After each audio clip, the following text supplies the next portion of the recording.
The truth is in all religions.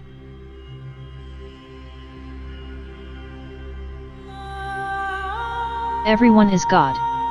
All the world's religions are really the same religion when we strip away the more superficial aspects of the great faith traditions, i.e. the rules, the rituals, and the regulations. Then we find that at the esoteric core of all religion is the eternal idea that a person's ultimate and real identity is God.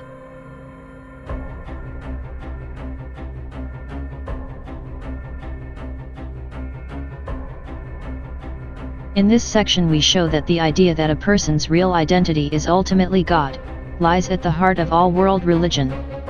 At first this assertion may not seem evident or even plausible, and most people don't associate the religions of this world with the idea that everyone is God, but there are reasons why this should be the case.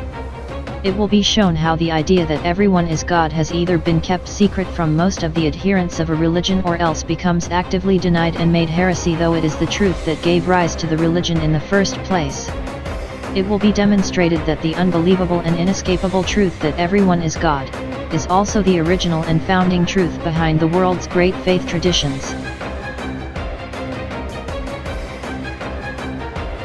The road to heaven is in your own hands. You have to behave well, should not hurt or kill other people, you should not steal, you should respect your fellow man and treat it with love, you should love everything the Creator has created, you must do good for each other, and help each other in times of misery. You have to take care of everything and everyone.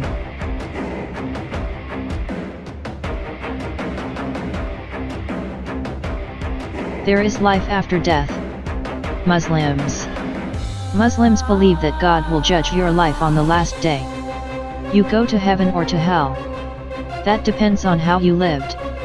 The dead will rise from the dead on the last day. They are therefore not cremated, burned. Muslims believe that two angels will interrogate the dead in the grave. Death is only the beginning of new life, equals reincarnation thought. But therefore also of new suffering, of imperfection, and new impermanence. Until the ultimate cause, namely desire, is destroyed. Only then can the suffering cease, if we no longer desire. Hindus believe that every human has a soul. Hindus call that soul the Atman. Hindus believe that the Atman returns to earth after death. The Atman is reborn in a new body. Sometimes as a person and also as an animal. Sometimes it becomes a deity. So death is not the end, but a new beginning. A new life. Death and birth always follow each other. That is called reincarnation. Yet Hindus hope that the Atman will ever be freed from life on earth. Because life on earth always brings suffering. To free the Atman, you must first reach the highest spiritual level. By meditation, yoga, or by keeping to your religious duties. The Atman can then achieve moksha. It does not return to earth, but attains eternal bliss. Judaism. In Judaism, Yahweh is the Creator, who can decide completely independently about life and death. Moreover, He is unconditionally loyal to all who hold on to Him, so also beyond the grave. For example, the image that God is the bridegroom of His people, Israel, expresses the importance of that faithfulness. The boundaries on which the living strikes are no limits for Him. If the power and fidelity of Yahweh stand surety for life over death, is that always an unbreakable connection with the Torah, the Jewish law? Israel has not understood this in the sense of maintaining the Torah. The condition is for the gift of the ultimate life. But the Torah is itself the life, and consequently the rejection of her means death. The scriptures go a separate way in this, compared to the surrounding culture. Not the physical death is the greatest threat to man. But do not obey the Torah. That is why man forfeits the communion with God. The absolute evil is not death, but a life outside the Torah. Consequently, the concepts of life and death shift. Life outside the Torah is already dead. And death in connection with Jah is true life. With this, life and death are no longer considered as an overpowering fate of man. but life and death are seen as a personal and free choice of man. To listen to God's word or not.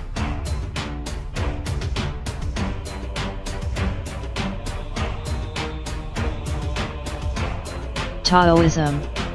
You could describe Taoism as the Chinese philosophy of life that pursues the natural way of life. Finding the natural balance, yin-yang, in your life is the most important thing that exists.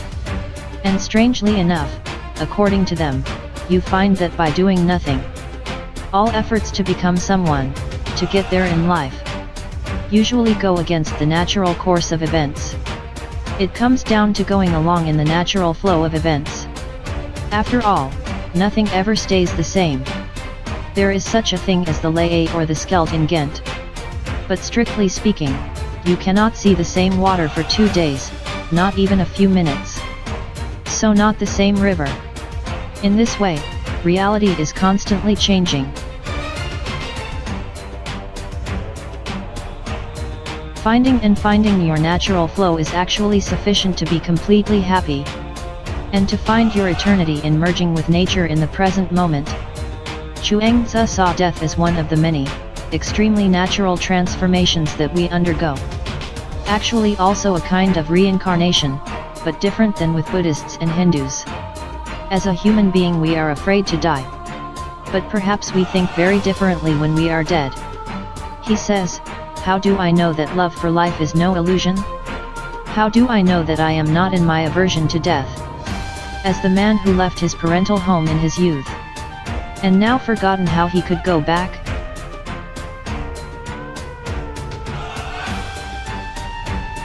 Christians. Easter, Ascension, and Pentecost each print in their own way the enigmatic experience that the life of Jesus was stronger than death. He has been rejected. He's alive. We can surely understand that as the penetration of the realization that Jesus rebelled before his death also continued after his death. He is risen. Sounds like a happy message, which is proclaimed to all slaves, all mouth-killed people. But there's more. Life after death, life in the bosom of God the Father, has meant a lot more for Christians. No sweetener in the sense of rice pudding with golden spoon for the good faithful. Rather, it is the consistent attitude of a loving God that says throughout biblical history, "I will be there for you, personally." Life after death is therefore coming home. Coming home to God who loves his children. "Father, in your hands I lay my mind," are Jesus' last words. How, where, in what form? The Second Testament gives very little explanation about that. Nowhere answers to these questions. But one big certainty in this vision is the relational, the love that was, to God and to your loved ones. That everything will be preserved. That everything is stronger than death. Precisely because love already exceeds the boundaries of the material. Because love touches another dimension of our existence, in this life already. That is why it is logical that death has no power over it. Heaven and hell. Heaven. One heaven, Judaism. Gan Eden, the heavenly Garden of Eden, the final stage of Olam Haba. As one of the oldest and most influential religions in existence, Judaism might be expected to be the source of our most profound notions of heaven, but it isn't. In fact, there is no clear indication of a heaven or afterlife in the Jewish scriptures at all, which leads to a lot of debate on the subject.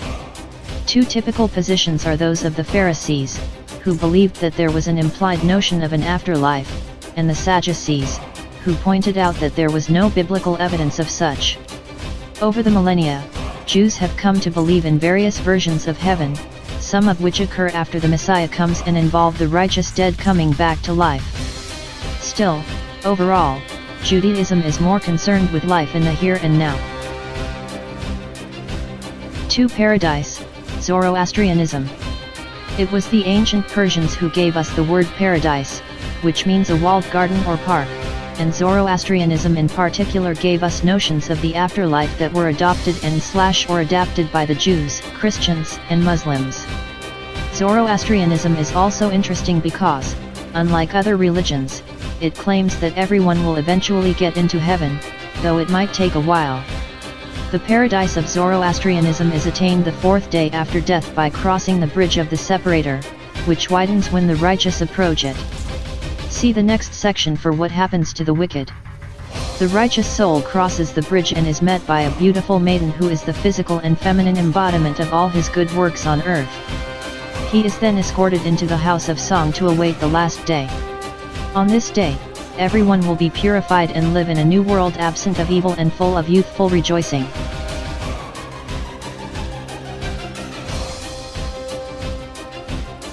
Heaven, Christianity. 14th century tapestry depicting John of Patmos watching descent of New Jerusalem from God.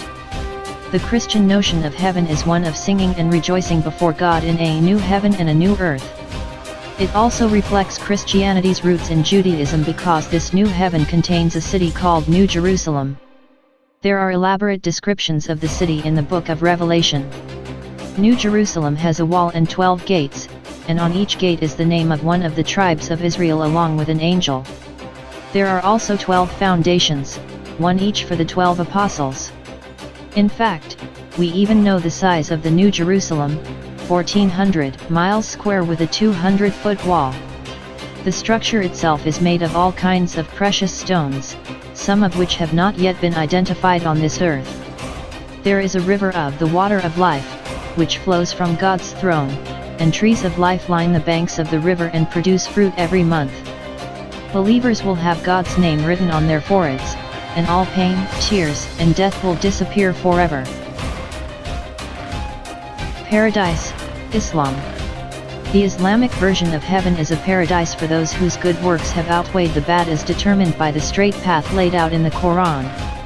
Heaven is a garden where the faithful lie upon couches in a climate-controlled environment surrounded by bashful, dark-eyed virgins, chaste as the sheltered eggs of ostriches. They will drink from crystal goblets and silver vessels as immortal youths hover about them looking like scattered pearls. The believers will be clothed in green silk and brocade and will wear silver bracelets, and they will drink a pure draught drawn from Allah's own source as a reward for their striving and patience. Moksha, Hinduism. Eastern religions don't really have notions of heaven like those in the West. Instead, they usually offer some kind of release from illusion and suffering in the present world. The Hindu Upanishads are philosophical portions of the Vedas, Hinduism's oldest sacred text, and in them the notions of the self and afterlife are developed. According to the Upanishads, our actions connect us to this world of appearances, which is in fact illusory. What is real is Brahman, the ultimate reality that transcends our sensory experiences. Unfortunately, we live in ignorance of Brahman and act according to our illusions. This action, karma, causes us to participate in the cycle of death and rebirth, samsara. See next section, from which it's difficult to escape.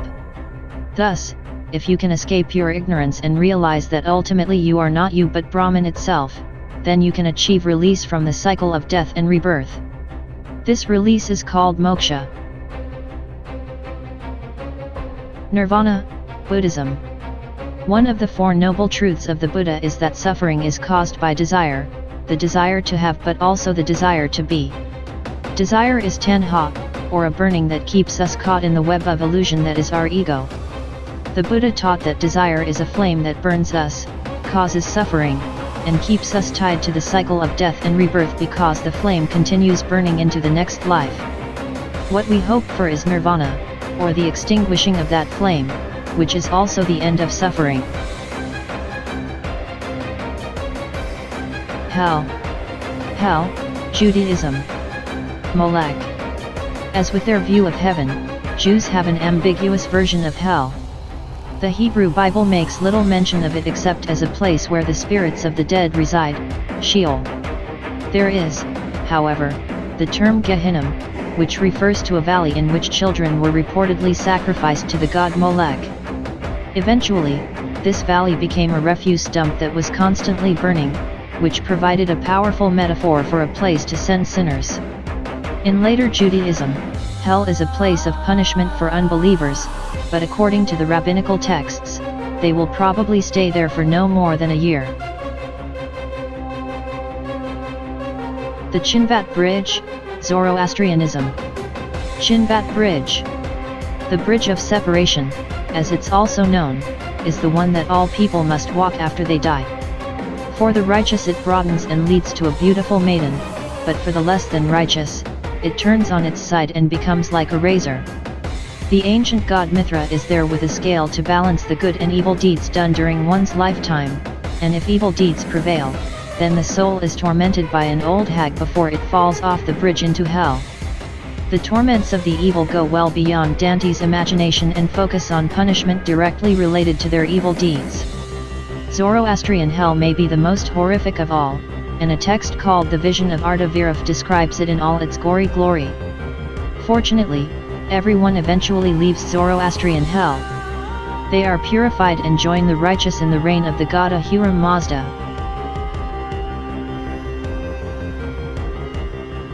Hades, Greek. Hades is actually the name of the Lord of the Dead and ruler of the netherworld, but the name became so associated with the place that the two merged, so Hades is also the place the dead go. Hades rules this world with Persephone, whom he abducted from the earth goddess Demeter, and a number of other figures such as Thanatos, Hypnos, Charon, and Cerberus.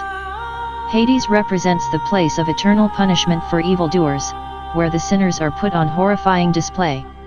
Such example include Tityos bound while a vulture eats his liver, Tantalus thirsty and hungry but unable to eat the fruit just above his head or drink the water at his feet, and Sisyphus forced to push a rock up a hill only to have it roll back again for eternity. Hell, Christianity. Christian hell seems at one level to be a combination of the Jewish idea of Gehenna, where there is eternal burning, and Hades, where there is eternal punishment. In fact, the Greek word for hell in the New Testament is often Hades, and Jesus used the word Gehenna, a version of Gehenna, to indicate the place for sinners where the fire is not quenched and the worm does not die. The book of Revelation indicates that those whose name are not found written in the book of life are thrown into the lake of fire. In fact, death and Hades themselves are thrown into the lake of fire in the end. In addition to these texts, Dante did much to embellish the Christian notion of hell in his Inferno.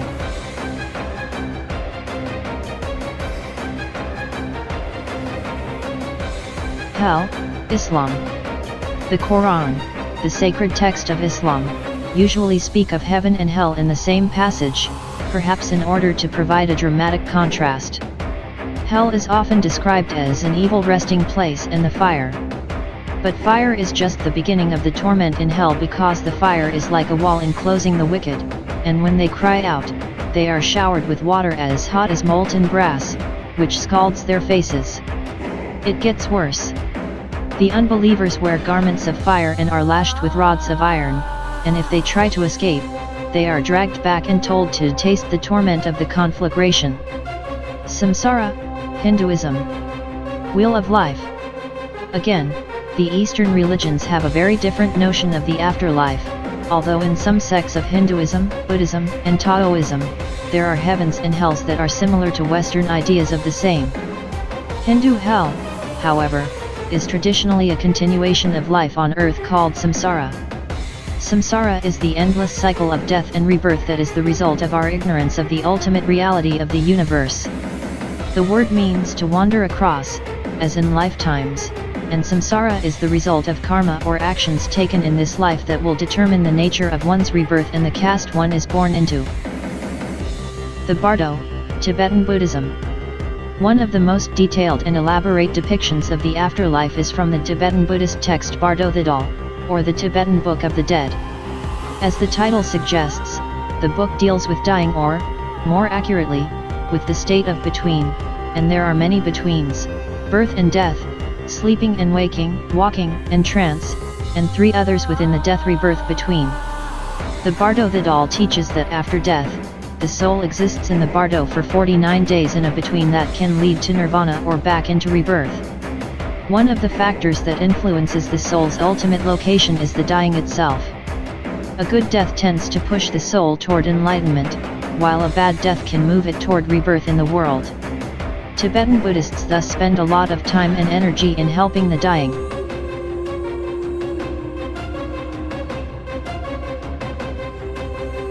Fear of the Creator. In all religions, Creator, you live in my way and you go to a better place, you deny me and you will go to a dark place.